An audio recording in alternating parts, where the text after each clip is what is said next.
বন্ধুরা, এবার বাংলাদেশ সেনাবাহিনীতে যুক্ত হলো নতুন এক মাত্রা। তুরস্ক থেকে সম্প্রতি দেশে এসে পৌঁছেছে শক্তিশালী অ্যালকোটার কোবরা ১ নামক লাইট আর্মড ভেহিকেল। শুধু তাই নয়, সেনাবাহিনী তুরস্ক থেকে আরও বেশ কিছু কোবরা ১ এপিসি বা আর্ম পার্সোনাল ক্যারিয়ার গ্রহণ করেছে। বাংলাদেশের বিভিন্ন ডিফেন্স মিডিয়াগুলোতে একটি দারুণ খবর শোনা যাচ্ছে। সেটি হলো তুরস্ক ও বাংলাদেশের প্রতিরক্ষা চুক্তির আওতায় টেকনোলজি ট্রান্সফার বা প্রযুক্তি হস্তান্তরের কথা বলা হয়েছে। এর মানে হলো ভবিষ্যতে এই কোবরা সিরিজের সাজোয়া যানগুলো আর বিদেশ থেকে আমাদেরকে কিনে আনতে হবে না। আমাদের নিজস্ব কারখানা বা আমাদের নিজস্ব ফ্যাক্টরিতে, অর্থাৎ বাংলাদেশ মেশিন টুলস ফ্যাক্টরিতেই এগুলো অ্যাসেম্বল বা তৈরি করা সম্ভব হবে। বর্তমানে আমরা যদি রাশিয়া ইউক্রেন যুদ্ধের দিকে তাকাই কিংবা হামাস ইসরায়েল যুদ্ধের দিকে তাকাই, তাহলে আমরা দেখতে পাবো যে বর্তমান আধুনিক যুদ্ধক্ষেত্রে সেনাবাহিনীর জন্য সবথেকে প্রয়োজনীয় একটি বাহন হলো এই আর্মড ভেহিকেল। শত্রুর আক্রমণ থেকে নিজেদের সৈন্যদেরকে সুরক্ষিত রাখতে এই ধরনের সাজোয়া যানের কোনো বিকল্প নেই, এবং এগুলো খুবই শক্তিশালী সাজোয়া যান। যদি এর নিচে মাইন বিস্ফোরণ ঘটে কিংবা চারপাশ থেকে গুলিও চালানো হয়, তারপরও কিন্তু এর ভিতরে থাকা সৈনিকের তেমন কোনো ক্ষতি হয় না। বন্ধুরা, এবার চলুন জেনে নেওয়া যাক কোবরা ১ সম্পর্কে কিছু গুরুত্বপূর্ণ তথ্য। এটি তৈরি করেছে তুরস্কের নামকরা প্রতিরক্ষা প্রতিষ্ঠান অটোকার। এটি মূলত একটি হালকা সাজোয়া যান যা ঝোপঝাড় এবং কাদামাটিতেও চলতে সক্ষম, যা বাংলাদেশের পরিবেশের জন্য আদর্শ। এই সাজোয়া যানটির দ্রুত গতি, মাইন নিরাপত্তা এবং নানা ধরনের মিশনে ব্যবহারের সুবিধার জন্য এটি কিন্তু বিশ্বজুড়ে দারুণ জনপ্রিয়। এই পর্যন্ত বিশ্বের প্রায় ৩০টিরও বেশি দেশ বর্তমানে এই কোবরা ১ ব্যবহার করছে। বিশেষ করে জাতিসংঘের শান্তিরক্ষা মিশন, সীমান্ত পাহারা, বিশেষ অভিযান এবং দেশের অভ্যন্তরীণ নিরাপত্তার জন্য এর ভূমিকা অপরিসীম। এই আর্ম ভেহিকেলটির জনপ্রিয়তার আসল রহস্য লুকিয়ে আছে এর তৈরিতে। মার্কিন যুক্তরাষ্ট্রের বিখ্যাত হামভি যানের মেকানিক্যাল পার্টস ও চ্যাসিসের উপর ভিত্তি করে এটি তৈরি করা হয়েছে। এর বডি হিসেবে ব্যবহার করা হয়েছে শক্ত মোনোকক স্টিল আর্মার। আর সবচেয়ে মজার বিষয় হলো এর নিচের অংশটি ইংরেজি ভি আকৃতির, যার ফলে কোনো ল্যান্ডমাইন বা আইইডি বিস্ফোরণ হলেও সেই ধাক্কা বা শক্তি বাইরের দিকে ছড়িয়ে দিয়ে ভিতরের সৈন্যদেরকে নিরাপদে রাখতে পারে এই বাহনটি। 4 হুইল ড্রাইভ ও উন্নত সাসপেনশনের কারণে যে কোনো কাদামাটি, পাহাড়ি বা দুর্গম রাস্তায় এটি দ্রুত গতিতে ছুটতে পারে। বন্ধুরা, এবার চলুন দেখে নেওয়া যাক এই আর্মড ভেহিকেলটিতে কী কী অস্ত্র যুক্ত আছে। কোবরা ১ এই আর্মড ভেহিকেলটিতে 12.7 মিলিমিটারের ভারী মেশিন গান রয়েছে, 40 মিলিমিটারের অটোমেটিক গ্রেনেড লঞ্চার রয়েছে, RWS বা রিমোট কন্ট্রোলড ওয়েপন সিস্টেমও রয়েছে, এবং প্রয়োজনীয় এন্টি ট্যাঙ্ক গাইডেড মিসাইলও রয়েছে। অর্থাৎ এটি চলার সময় শত্রুপক্ষের যুদ্ধ ট্যাঙ্ক বা শত্রুপক্ষের এপিসিকে ধ্বংস করার জন্য এতে কিন্তু পর্যাপ্ত পরিমাণে anti tank guided missile system load করা রয়েছে। অর্থাৎ এটি যেমন শত্রুপক্ষের আক্রমণ থেকে সৈন্যদেরকে সুরক্ষা দিতে পারে, তেমনভাবে কিন্তু এটি দিয়ে শত্রুপক্ষের উপরে ভয়ঙ্কর আক্রমণও করা যায়। সব কিছু মিলিয়ে এটা অনেকটা কিন্তু যুদ্ধ ট্যাঙ্কের মতো। সব মিলিয়ে কোবরা ১ যুক্ত হয় বাংলাদেশ সেনাবাহিনীর প্রতিরক্ষা সক্ষমতা আরও এক ধাপ এগিয়ে গেল, তা বলাই বাহুল্য। কিন্তু এইসব এপিসির আবার খারাপ দিকও রয়েছে। বিশেষ করে ঢাকা শহরে বিভিন্ন আন্দোলন দমন করার ক্ষেত্রে সেনাবাহিনীকে এই ধরনের এপিসি ব্যবহার করতে দেখা গেছে।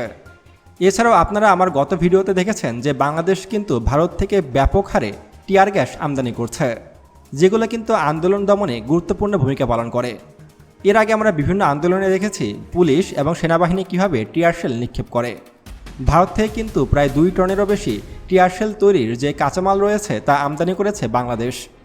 এবার তুরস্কের কাছ থেকে আমদানি করা হলো এপিসি, যেগুলো হালকা যান, মানে এগুলো ভারী কোনো এপিসি নয়, কিংবা বড় কোনো যুদ্ধে এগুলোকে ওইরকমভাবে ব্যবহার করাও যায় না।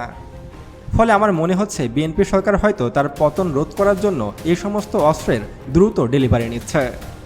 এছাড়া বর্তমানে বাংলাদেশের যে অস্ত্রটি সবথেকে বেশি গুরুত্বপূর্ণ সেটি হলো ফাইটার জেট। কিন্তু বাংলাদেশ সরকার বা তারেক রহমান যুদ্ধবিমান ক্রয়ের বিষয়ে তেমন কোনো অগ্রগতি দেখাতে পারছে না। দীর্ঘদিন আমরা বাঙ্গুরা লাফালাফি করেছি চীন হয়তো তাদের তৈরি জে-10C ভিগোরাস ড্রাগন আমাদেরকে দেবে, কিন্তু এখন গুঞ্জন শোনা যাচ্ছে সিকিউরিটি তথ্য ফাঁস হওয়ার কারণে বাংলাদেশকে নাকি জে-10C দেবে না চীন। চীনের গোয়েন্দারা দাবি করছে চীন যদি বাংলাদেশকে তাদের শক্তিশালী ফাইটার জেট জে-10C দেয় এবং এটি ব্যবহার করার জন্য যেসব সিস্টেমের প্রয়োজন পড়ে সেগুলোর তথ্যও কিন্তু বাংলাদেশ ফাঁস করে দিতে পারে। বাংলাদেশকে এক প্রকার ভরসা করছে না চীন, কারণ বাংলাদেশ বিমান বাহিনীর মধ্যে এখনও কিন্তু অনেক পরিমাণে ভারতীয় এজেন্ট কাজ করছে। ধরুন চীন আমাদেরকে তাদের তৈরি উন্নত জে-10C ভিগোরাস ড্রাগন মডেলের ফাইটার জেটটি দিল, সেই সাথে তারা টেকনোলজি দিল যে কীভাবে শত্রুপক্ষের যুদ্ধবিমানকে ভূপাতিত করতে হয়। বাংলাদেশ তখন এই জেট-এনসির গোপন তথ্যগুলো ভারতকে দিয়ে দেবে, কিংবা বাংলাদেশের ভিতরে যেসব ভারতীয় এজেন্টরা রয়েছে তারা সেই জেট-এনসি যুদ্ধবিমানের সমস্ত গোপন তথ্য ভারতকে দিয়ে দেবে। তখন কিন্তু চীনের এইসব টেকনোলজির সব কিছু হাতে পেয়ে যাবে ভারত।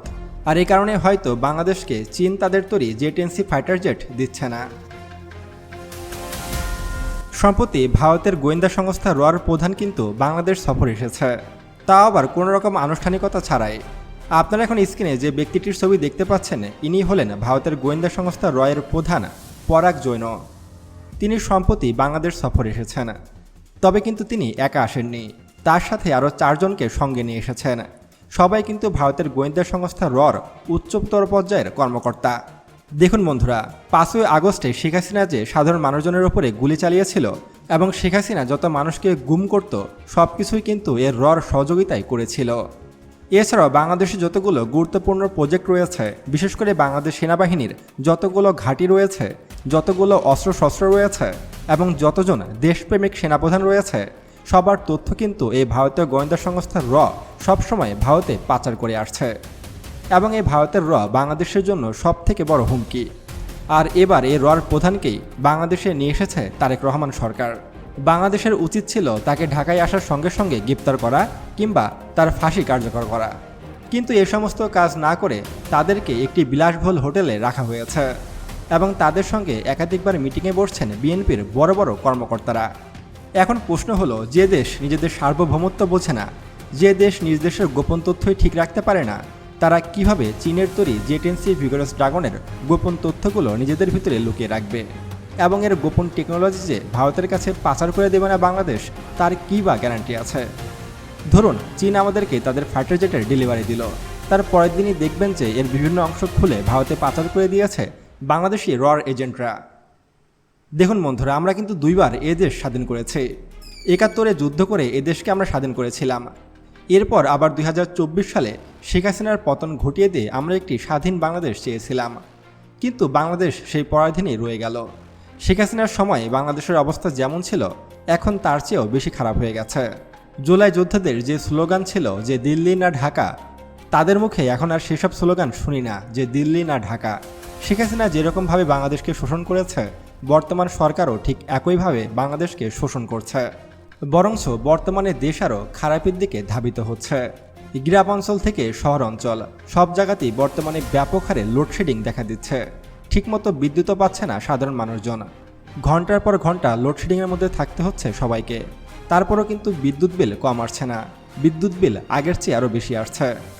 আর যদি রাস্তাঘাটের কথা বলি তাহলে মাশাআল্লাহ, বাংলাদেশের এমন কোনো রাস্তাঘাট খুঁজে পাওয়া যাবে না যে বিএনপি সরকার আসার পরে সেটাকে মেরামত করা হয়েছে। আপনি বর্তমানে কোন জেলা থেকে আমাদের ভিডিওটি দেখছেন এবং আপনার এলাকার রাস্তাঘাট কেমন তা অবশ্যই কিন্তু কমেন্টে লিখে জানাবেন। এবং আরও এমন ভিডিও পেতে এখনই আমাদের ইউটিউব চ্যানেল সায়েন্স বিডিকে সাবস্ক্রাইব করুন এবং পাশে আসা বেল বাটনে ক্লিক করুন। তো দেখা হচ্ছে পরবর্তী ভিডিওতে। ততক্ষণ পর্যন্ত সুস্থ থাকবেন, ভালো থাকবেন, আল্লাহ হাফেজ।